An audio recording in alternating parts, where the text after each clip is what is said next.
Hi, I'm James Dunn. Welcome to the Inside Network.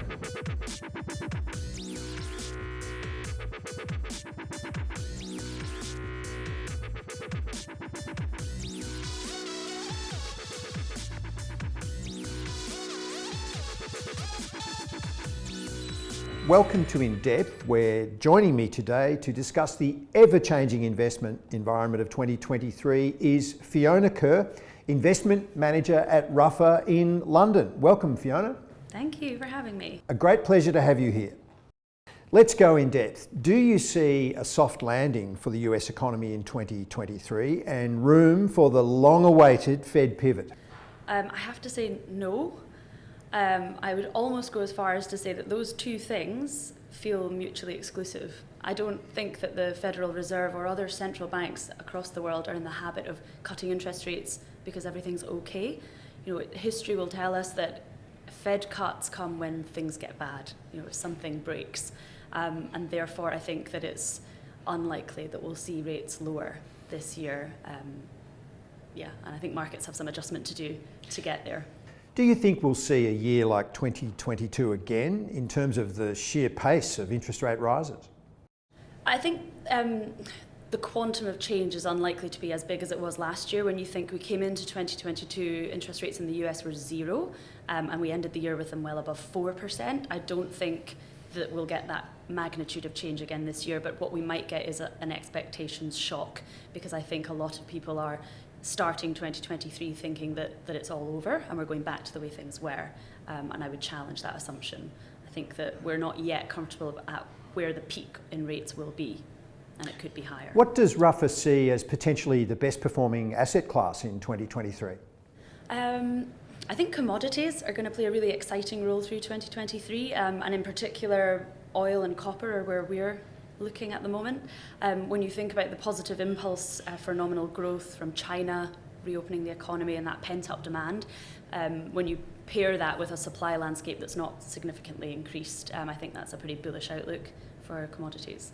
Touching wood, we're early in 2023, Fiona. How has your outlook changed over the last 3 years? From 2020, given all that we've experienced and the sheer disruption of the pandemic, how has your outlook changed, if at all, when you look at the investment world? Yeah, Ruffer has a very long-term outlook, and we are often early in identifying risks. So I would say in the aftermath of COVID, our views haven't changed hugely. It's more that things that we've been concerned about for a long time in advance of COVID have come to pass. And so that's things like higher and more volatile inflation, higher interest rates, and a positive correlation between equities and bonds. What about even the geopolitical situation, which is probably coming along after COVID? Things like the return of land war to Europe. Not many people would have envisaged that was possible. To what extent do these geopolitical uncertainties and the potential for black swans like that factor into the long-term view that Ruffer has? Very much so, and I think that that is a huge input into the long-term thesis we have around a more volatile and inflationary world. Geopolitics will absolutely feed into that. And we didn't predict a war. I don't really think anybody did, but the knock-on effects of that were more inflation again. So we're kind of watching it very closely. It's part of our top-down themes that we try to play in the portfolio where we can, but most of all, I think it just makes us concerned about the risks that face markets.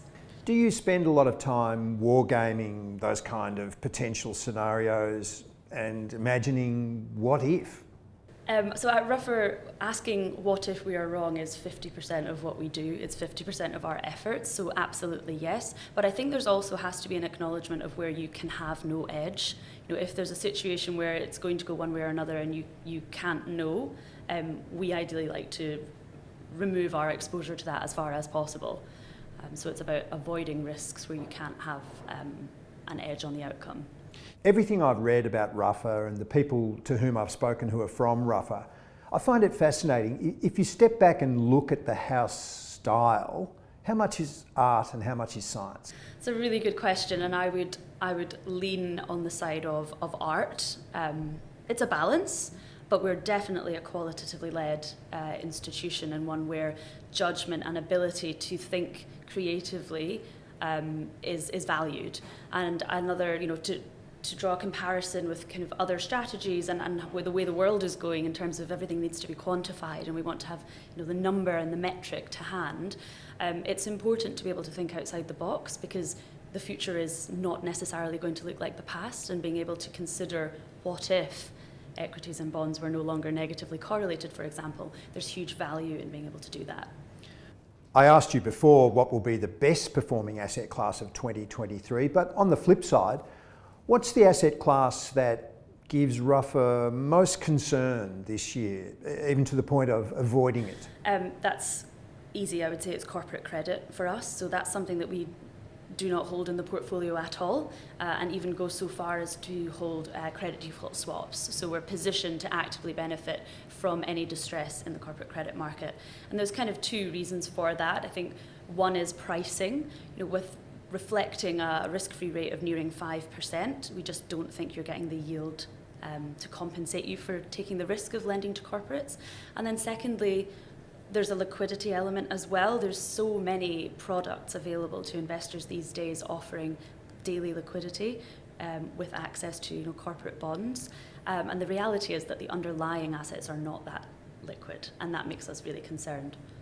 What's your view on duration? Do you lean to the short side? We're not currently short duration, no, but definitely cautious. I think given what we've talked about around potential for higher interest rates and higher volatility, that's not an environment in which you're going to get capital returns on bonds, as we've seen for the last 3 decades. So cautious in that regard. What they do offer now, of course, is a yield, which they didn't used to, and the potential for upside if we do, say, dip into a recession. So we marginally prefer to take risk via duration here if the choice was between duration and equities. Is it easier with higher interest rates in the sense that cash, at long last, is not just a tactical place to sit and view the world, but you actually earn a return from it? Yeah, I mean, it's something we've been thinking long and hard about. At what point or at what level of interest rates do people make exactly that observation and think, maybe I want to take less risk and I'll just sit in cash? I mean, the obvious thing to say is that inflation is still above the level of interest rates, so it's a negative real return. But I would absolutely agree with you that it's increasingly attractive, and we are starting to see people being happy to sit on the sidelines. What about equities? The firm's been at its lowest ever weighting there for quite some time now, but are you seeing any great temptation to lift that? Not really. We have added a little from the lows we met through last year, in reflection of some of the changes to the outlook from China reopening, etc. But with equities, they're really priced for perfection. They're priced for that soft landing, and they're priced for interest rates peaking soon and hopefully coming down. And the reality is that is under threat because the economy has proven so resilient to the higher interest rates that we've had so far. So you're either facing downgrades in corporate profits or higher rates for longer and multiples contracting. So it feels a lot of risks to the downside. Fiona, thank you very much for going in depth with me. Thank you.